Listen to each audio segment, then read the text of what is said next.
Kingfisher নাটা। শম্ভুনগর গিয়েছিলাম নৌকায় ওঠার জন্য, তো অনেক খোঁজার পরে আমরা যখন চলে আসবো তার 2-1 ঘন্টা আগে একটা নৌকা পেয়েছি, আর নৌকাটা ভীষণই সুন্দর ছিল। তো আমরা দেখো সব কিছু নিয়ে বেরিয়ে পড়েছি নৌকায়। বাবা তো ভালোই বইটা পাইতে পারে রে শোনো। তুমি কি আগে বইটা পেয়েছো ছোটবেলায়?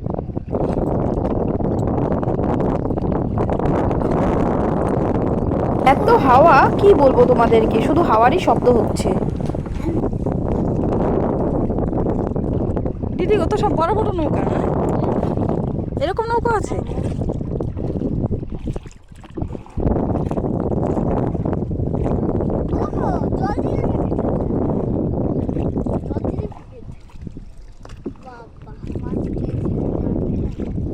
পাপাও তো নৌকা চালাতে পারে রে সোনু। ওই দেখো কত সুন্দর নৌকা চালাচ্ছে আমার পাপাটা। এই যে লম্বাটা, এই ঘাস, দুই পাশে ঘাস, মাঝখানে খাল, খালে একটু বেশি জল।